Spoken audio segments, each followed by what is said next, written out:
आज की क्लास में हम देखेंगे बाल विकास का परिचय।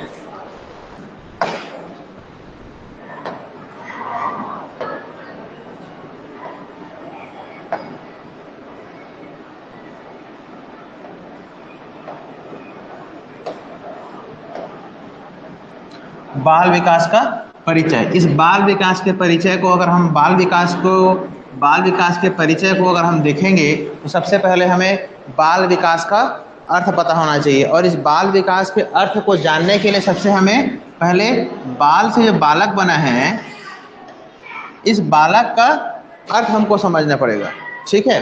और उसके लिए अगर हम देखेंगे तो बाल विकास का अर्थ क्या होता है, बालक का कैसे विकास होना चाहिए। बालक का आपको शारीरिक विकास देखना है, बालक का संज्ञानात्मक विकास देखना है, बालक का सामाजिक विकास देखना है, बालक का संज्ञानात्मक विकास देखना है, उसके बाद बालक का भाषाई विकास देखना है। तो बाल विकास के अर्थ को समझने के लिए सबसे पहले हमको बालक के विकास को समझना पड़ेगा। तो सबसे पहले हम देखेंगे बालक का शारीरिक विकास, संज्ञानात्मक विकास, सामाजिक विकास, संवेगात्मक विकास और भाषाई विकास। तो इसमें हम देखेंगे बालक का जो शारीरिक विकास, बालक का शारीरिक विकास कहने का मतलब यह है माता के गर्भ में आने से लेकर अंतिम दाह संस्कार तक बालक का जो भी विकास हो जाएगा उसे हम क्या कहेंगे, बालक का शारीरिक विकास कहेंगे, ठीक है। और यहाँ पर यह भी ध्यान देने वाली बात है कि बालक को बोल रहे हैं तो इसका मतलब यह है कि उसमें बालक भी शामिल है और बालिका भी शामिल है। तो बालक का जो शारीरिक विकास होगा वो कैसे होगा, जन्म से अंतिम दाह संस्कार तक।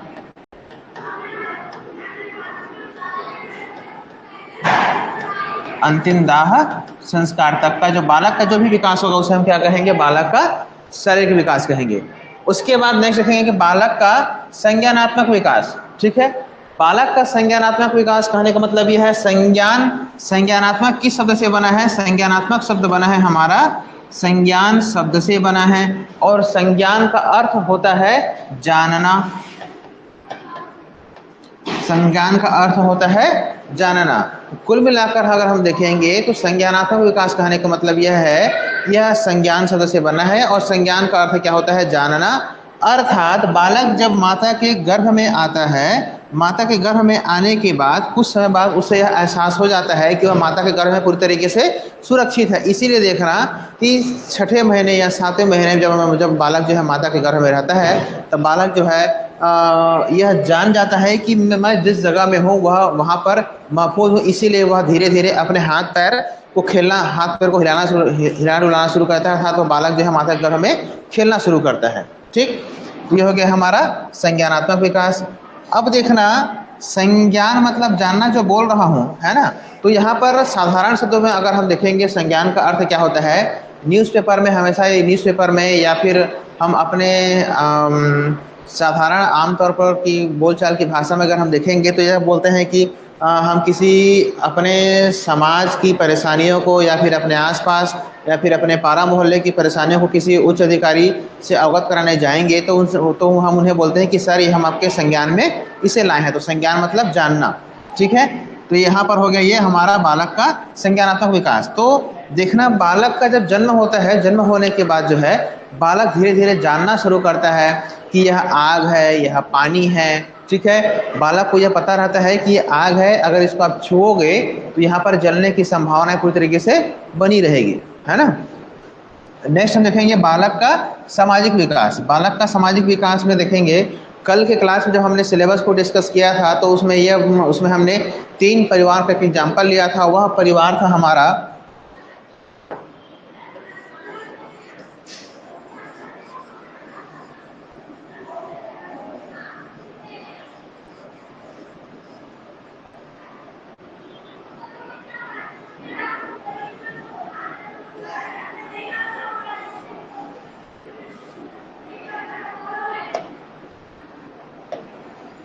अब देखेंगे बालक का सामाजिक विकास। तो इस सामाजिक विकास कहने का मतलब ये है हमारा यहाँ पर 3 परिवार रहेगा, परिवार ए, परिवार बी और परिवार सी। इन तीनों परिवारों में परिवार ए, परिवार बी और परिवार सी में बहुत लंबे समय तक या फिर यूँ कहें कि पीढ़ी दर पीढ़ी का आपस में एक संबंध बना रहेगा, ठीक है। तो उसी मान के चलो कि अगर ए परिवार में किसी एक नए बालक का जन्म होता है नए बालक का जन्म होता है तो जन्म होने के बाद 2 साल या 3 साल बाद जो है, जन्म होने के 2 साल या 3 साल बाद जो है, बच्चा जब जानना शुरू होता है, अपने रिश्तों को पहचानना शुरू होता है, तो वह बालक जब ए परिवार में जन्मा है वह बी या सी परिवार में जाएगा तो उसे यह सिखाया जाता है या फिर उसे यह बताया जाता है कि बी परिवार के जो भी सदस्य हैं, अगर उसके रिश्ते में दादा होते हैं कि दादी होती हैं कि चाचा होते हैं कि चाची होते हैं, तो यहाँ पर बालक को सिखाया है कि ये तुम्हारे दादा हैं, ये तुम्हारे चाचा हैं, ये तुम्हारी चाची है, ये तुम्हारे मामा हैं, ये तुम्हारी मामी है करके। इसी तरीके से बालक को जो है, उस बालक के सामाजिक विकास के लिए, उस बालक के सामाजिक परिवेश को सुदृढ़ करने के लिए बालक को इन सब चीज़ों से अवगत कराया जाता है। तो हम इस तरह से कह सकते हैं कि यहाँ पर भी बालक का विकास, बालक का विकास यहाँ पर हो रहा है। उसके बाद बालक का संज्ञानात्मक विकास कहेंगे, सॉरी संवेगात्मक विकास कहेंगे। तो संवेगात्मक कहने का मतलब ये है बालक यह सोचने समझने, बालक के मन में धीरे धीरे यह संवेग उत्पन्न होता है कि यह अगर हम ये पानी है तो साधारण तौर पर अगर पानी को बालक लोग, बच्चे लोग मम बोलते हैं, ठीक है, और आग को हु हा करके, मतलब बालक के मन में एक संवेग उत्पन्न किया आता है, ठीक है। ये हो गया बालक का संवेगात्मक विकास। दूसरा है बालक का भाषाई विकास। भाषाई विकास में अगर हम देखेंगे तो बालक का जैसे ही शारीरिक विकास होगा, संज्ञानात्मक विकास होगा, संज्ञानात्मक के बाद सामाजिक विकास होगा, सामाजिक विकास के बाद संज्ञानात्मक विकास, संवेगात्मक विकास होगा। उसके बाद भाषाई विकास में अगर हम देखेंगे तो इन सभी प्रक्रियाओं को या फिर इन सभी चरणों को पार करते हुए बालक जो है धीरे धीरे वह बोलना शुरू कर देता है। ए परिवार के बालक अगर बी परिवार में जाएगा तो वह बी परिवार के बड़े बुजुर्गों को या फिर उसके जो भी संबंध बने रहेंगे वहाँ पर उनको ये सिखाया जाता है कि आपको किस तरीके से नमस्ते करना है, किस तरीके से पैर छूना है, किस तरीके से बात करना है। अक्सर ये देखा जाता है, देखना कि बच्चे जो है छोटी उम्र में या फिर कम उम्र में हैं, सामने जो बोल रहे हैं उनकी नकल सबसे ज़्यादा करते हैं। तो यहीं पर क्या होगा, यहाँ पर भाषाई विकास होगा। कुल मिलाकर बाल विकास के अर्थ को समझने के लिए अगर हम देखें तो बालक का शारीरिक विकास, संज्ञानात्मक विकास, सामाजिक विकास, संवेगात्मक विकास और भाषाई विकास से है। नेक्स्ट देखेंगे विकास के परिवर्तन के रूप में इन सभी का विकास या परिवर्तन से है, ठीक है। अब यहाँ पर विकास का परिवर्तन के रूप में इन सभी का अर्थ जो है विकास या परिवर्तन से है। अब यहाँ पर परिवर्तन देखेंगे तो परिवर्तन कहने का मतलब यह है, परिवर्तन हमेशा तुरंत नहीं होती, परिवर्तन जो है हमेशा वो जो है एक चरणबद्ध तरीके से होती है। तो उस चरणबद्ध तरीकों में देखेंगे तो परिवर्तन कैसे होगा, माता के गर्भ में आने से लेकर अवस्था से लेके मृत्यु पर्यंत तक वह जो परिवर्तन जो है बालक में चरण दर चरण जो है समय दर समय वह होते रहता है। उसके बाद परिवर्तन की श्रृंखला, अब ये परिवर्तन क्या होता है, परिवर्तन की श्रृंखला में व्यक्ति बढ़ रहा है, इस प्रकार इसमें शरीर के अंगों का विकास नहीं अपितु संपूर्ण आयामों में परिवर्तन होता है, ठीक है। अब जैसे कि ये यहाँ पर बालक का जन्म हो गया है ना, बालक का जन्म से लेकर जलता हुआ चिता, जिसे हम क्या कहेंगे, अंतिम दाह संस्कार कहेंगे।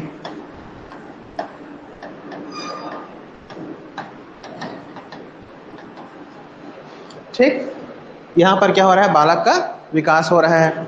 अब यहाँ पर देखना है कि इसमें शरीर के अंगों का विकास नहीं, तो संपूर्ण आयामों में इसमें परिवर्तन हो रहा है। तो जब बालक का विकास होगा तो बालक का जो विकास होगा वो सामाजिक विकास भी होगा, ठीक है, पारिवारिक विकास भी होगा बालक का, उसके साथ साथ बालक का भाषाई विकास होगा। तो कहने का मतलब यह है जो बालक का विकास होगा वो सिर्फ एक आयामों में ना होकर अपितु वह संपूर्ण आयामों में बालक का विकास होगा। उसके बाद जो परिवर्तन के जो हम तत्व देखे हैं वो परिवर्तन दो तरीके से परिवर्तन होता है। पहला होता है आपका मात्रात्मक परिवर्तन और दूसरा होता है आपका गुणात्मक परिवर्तन। तो मात्रात्मक परिवर्तन में देखेंगे तो लंबाई का बढ़ना और वजन का बढ़ना। मात्रात्मक परिवर्तन कहने का मतलब है हम जिसे माप सकते हैं, ठीक है। अब वह मापना चाहे वो सेंटीमीटर में हो, है ना, चाहे वह किलोमीटर में हो। साधारण रूप में देखेंगे तो माप जो है जिसे हम एक संख्या के रूप में इसे हम माप सकते हैं। तो वह मात्रात्मक परिवर्तन कैसा होगा, लंबाई का बढ़ना होगा। बालक जो है 1 साल की उम्र में अगर उसकी मान लेते हैं अगर उसकी ऊंचाई यहाँ है तो वह बालक जो है 3 साल में यहाँ तक होगा। उसके बाद 5 साल में बालक की जो ऊंचाई होगी वो यहाँ होगी। फिर 10 साल में बालक की ऊंचाई जो है यहाँ होगी। फिर 15 साल में बालक की ऊंचाई जो है यहाँ होगी। तो ये जो परिवर्तन हो रहा है, ये जो परिवर्तन हो रहा है, यह क्या हो रहा है, इसे हम मात्रात्मक रूप से हम इसमें देख सकते हैं। ठीक है, ये परिवर्तन हो रहा है, ये इसमें समय में परिवर्तन हो रहा है, तो समय में परिवर्तन के साथ साथ यहाँ पर उसके मात्रात्मक जो वृद्धि हो रही है, इसे हम क्या कहते हैं यहाँ पर लंबाई का बढ़ना। तो कुल मिलाकर जो परिवर्तन हो रहा है वो मात्रात्मक हो रहा है, और उसे हम लंबाई के वो एग्जाम्पल के रूप में अगर हम देखें तो वह लंबाई का बढ़ना है या फिर वजन का बढ़ना। दूसरा परिवर्तन होता है एक गुणात्मक परिवर्तन होता है ना। तो गुणात्मक परिवर्तन में क्या होता है, वह जो परिवर्तन होगा वो उसे आप संख्या के रूप में नहीं माप सकते,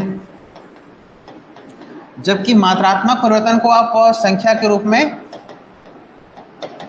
माप सकते हैं। ठीक, तो वह गुणात्मक परिवर्तन जो है जो गुणात्मक परिवर्तन होता है वह आपके संस्कार, वह बालक के संस्कार में दिखाई देगा, वह बालक के गुण और अवगुण में दिखाई देगा, वह बालक के सभ्यता, रहन सहन की जितनी भी संस्कृतियाँ होती है वह जो है गुणात्मक परिवर्तन वह सभी उसकी कला संस्कृति या फिर रहन सहन, खान पान के तौर तरीके या फिर आचार विचार या फिर बातचीत करने के तौर तरीके, रहन सहन में वह परिवर्तन होगा। जैसे गुणात्मक परिवर्तन क्या होगा, भाषा सीखने की क्षमता, और दूसरा है ज्ञान व तर्क वितर्क करने की क्षमता जो है बालक में धीरे धीरे विकास होता है। तो उसी को हम क्या कहते हैं, गुणात्मक परिवर्तन। तो परिवर्तन कितने प्रकार का होगा, दो प्रकार का परिवर्तन होगा बालक में, बालक के विकास में। और पहला परिवर्तन क्या होगा, एक हमारा मात्रात्मक होगा, दूसरा हमारा गुणात्मक होगा।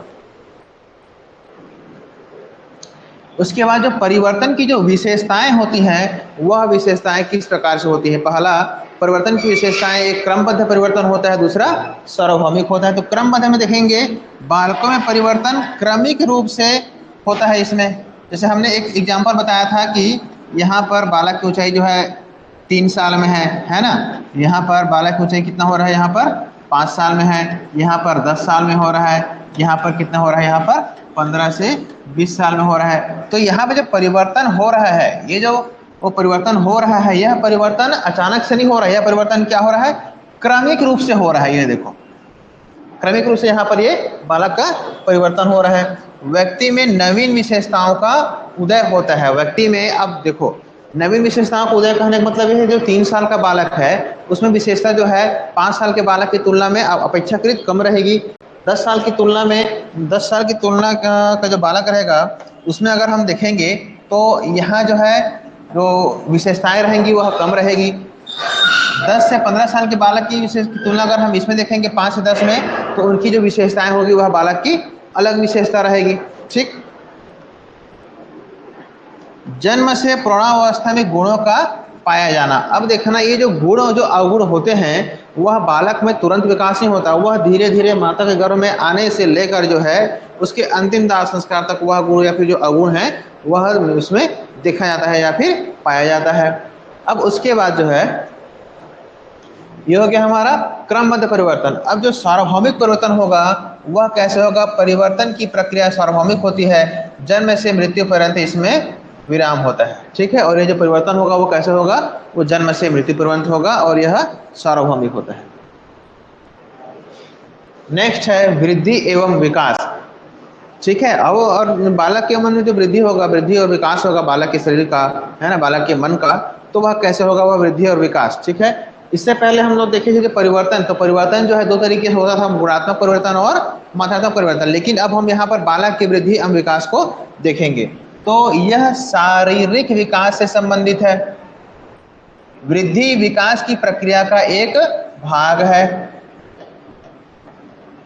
आकार, सोच, समझ, कौशल में वृद्धि। तात्पर्य क्या होता है, शरीर के आकार में वृद्धि, भार में वृद्धि, दांत व हड्डियों में वृद्धि, मांसपेशियों में वृद्धि। उसके बाद ये वृद्धि जो है क्या होता है, वह एक वृद्धि किसमें होता है, मात्रात्मक रूप से होता है।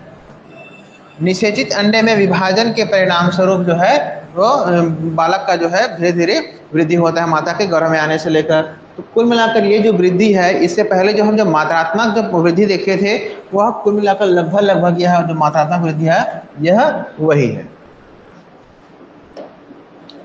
नेक्स्ट देखेंगे वृद्धि कमी एक समान। वृद्धि जो है कभी जो है एक समान नहीं रहती, चाहे वह वृद्धि जो है वृद्धि अर्थात लंबाई का बढ़ना या फिर वजन का बढ़ना, वह कभी भी एक समान नहीं रहता। वह जो है 3 साल की उम्र में अलग रहेगा, 5 साल की उम्र में अलग रहेगा, 10 साल की उम्र में वह जो है अलग रहेगा। तो इसे हम कह सकते हैं कि जो वृद्धि होगी वह कभी भी एक समान नहीं होगी, और अगर एक ही उम्र के हम उम्र के बच्चे हैं तो उन दोनों में भी जो वृद्धि होगी वह भी एक समान ही होगी। कहने का मतलब यह है जो वृद्धि है वह एक व्यक्ति के व्यक्तित्व पर निर्भर करेगा कि वृद्धि कम हो रहा है या वृद्धि ज्यादा हो रहा है।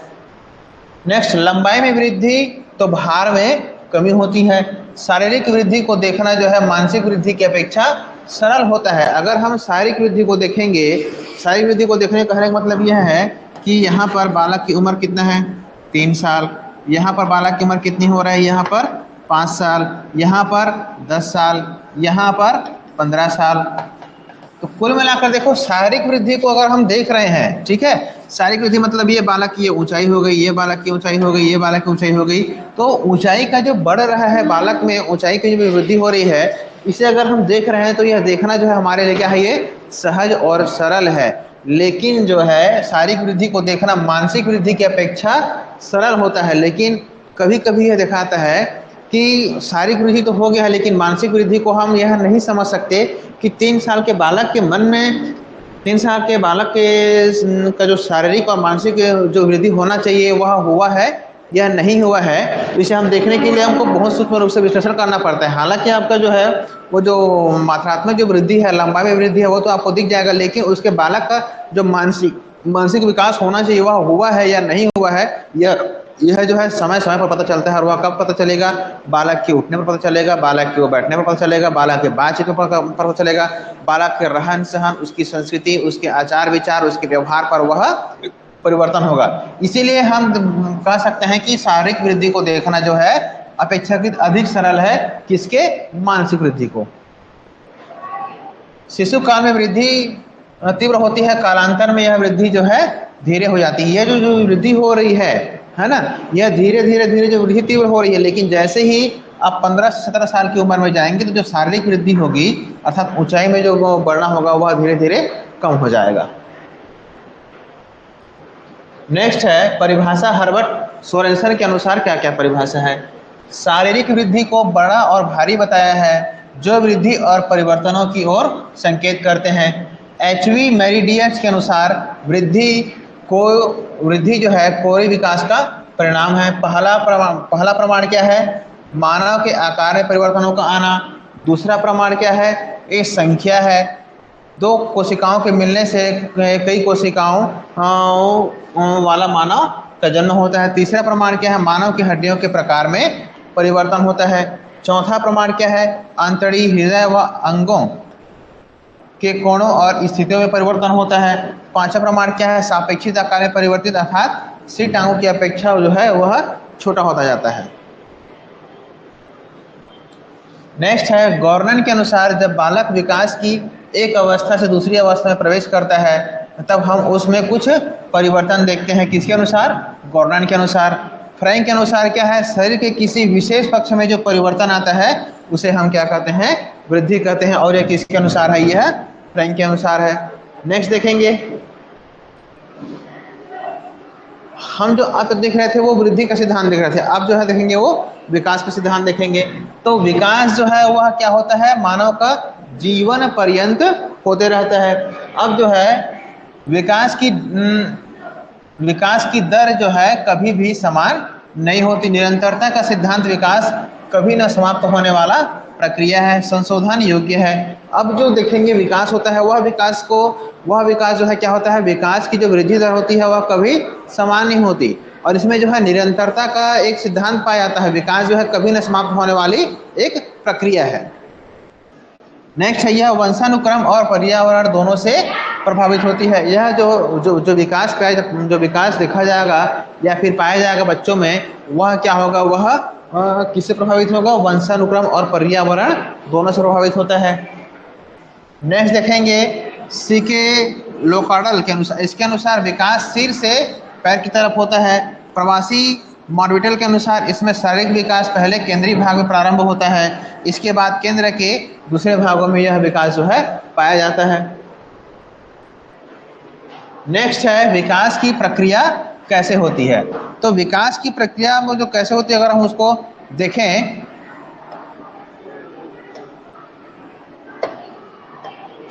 तो गर्भावस्था से मृत्यु पर्यंत विकास होता है। उसके बाद इसमें क्या होगा, इसमें मात्रात्मक एवं गुणात्मक परिवर्तन होता है। उसके बाद बहुआयामी प्रक्रिया है। उसके बाद सामान्य से विशिष्ट की ओर बढ़ने वाली प्रक्रिया। इन सभी प्रक्रिया को अगर हम देखेंगे तो यह क्या है, यह विकास की प्रक्रिया को हम इसे देख सकते हैं। उसके बाद यह सभी प्रकार के परिस्थितियों का परिस्थितियों का प्रतिनिधित्व करता है। विकास में वृद्धि से तात्पर्य आकार, सोच और समझ कौशल में वृद्धि से होता है। ठीक, नेक्स्ट क्या है, विकास का अध्ययन क्षेत्र या फिर उसके कौन कौन से आयाम हैं जो विकास को प्रभावित करती है। ठीक है, अब बाल विकास का जो अध्ययन क्षेत्र होता है वह बालक के संज्ञानात्मक, नैतिकता तथा सामाजिक विकास के लिए वह उत्तरदायी होते हैं। अब इसी तरीके से हम जो वृद्धि की परिभाषा देखें उसको हम मुनरो की परिभाषा के अनुसार वह देखेंगे तो मुनरो के अनुसार क्या होता है, परिवर्तन जो है श्रृंखला की तरह वह अवस्था से लेकर युवा अवस्था से लेकर प्रौढ़ावस्था तक गुजरता है। नेक्स्ट क्या है, सेल के अनुसार विकास एक तरह का परिवर्तन है जिसमें बच्चे में नवीन विशेषताओं एवं क्षमताओं का विकास होता है। नेक्स्ट क्या है, जर्सिल, टेलफोर्ड और सॉरी के अनुसार विकास शब्द का अर्थ उन जटिल प्रक्रियाओं का समूह है जिसमें निषेचित अंडे से एक परिपक्व व्यक्ति का उदय होता है। तो इन सभी परिभाषाओं को आपको याद रखना होगा।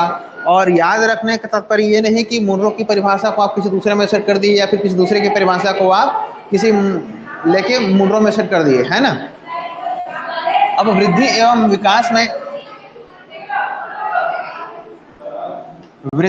विकास में अगर हम अंतर देखेंगे तो वृद्धि एवं विकास में अंतर क्या होगा, जो वृद्धि होता है वो क्या होता है, वह हमारा मात्रात्मक परिवर्तन होता है, जबकि विकास क्या होता है, विकास में मात्रात्मक और गुणात्मक परिवर्तन आपको दोनों एक साथ दिखाई देगा। और ये जो वृद्धि होती है यह जो है इसकी व्यापकता क्या होती है, अपेक्षाकृत विकास से छोटी होती है, जबकि जो विकास होता है वह उसकी जो व्यापकता होती है, उसकी जो व्यापकता होती है या फिर उसका जो फैलाव या फिर उसका दायरा होता है वह विस्तृत होता है। निश्चित समय तक चलने वाली को ये जो वृद्धि होती है निश्चित समय तक चलती है, जबकि जो मानव का जो विकास है वह निरंतर चलने वाली एक प्रक्रिया है। अब प्रक्रिया जो वृद्धि है वो क्या है, वह रचनात्मक परिवर्तन है। अब इसमें जो है जो विकास है वह रचनात्मक के साथ साथ क्या है, एक विकासात्मक परिवर्तन भी है। इसमें जो वृद्धि होता है वह उस वृद्धि को हम प्रत्यक्ष परिवर्तन के रूप में देख सकते हैं, जबकि विकास जो है विकास को हम प्रत्यक्ष परिवर्तन के रूप में सामान्यतः नहीं देख सकते। यह जो है अप्रत्यक्ष परिवर्तन के रूप में हम इसे धीरे धीरे देखते हैं। नेक्स्ट आएगा, मापन जो है संभव होता है, वृद्धि का जो मापन होता है वह संभव होता है, जबकि विकास का मापन जो है वह कठिन होता है। नेक्स्ट क्या है, समानता के तत्व कौन कौन से हैं वृद्धि और विकास में।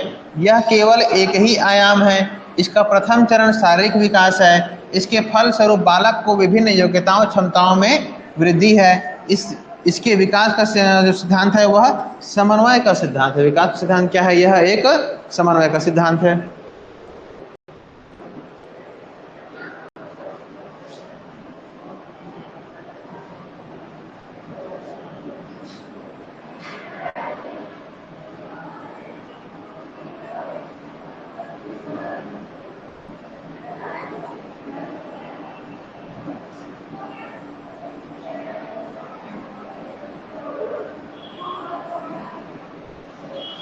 तो ये हमारा जो बाल विकास का जो परिचय है ये एक बहुत एक छोटा सा टॉपिक है। इसमें हमने सिर्फ और सिर्फ अभी सामान्य तौर पर जो बाल विकास का परिचय है उस बाल विकास के परिचय के अंदर में हम बाल विकास के अभी सिर्फ अर्थ को समझे हैं। ठीक है, उसके बाद अगले चैप्टर में हमारे जो बाल विकास का जो परिचय होगा वह यहाँ पर शुरू होगा।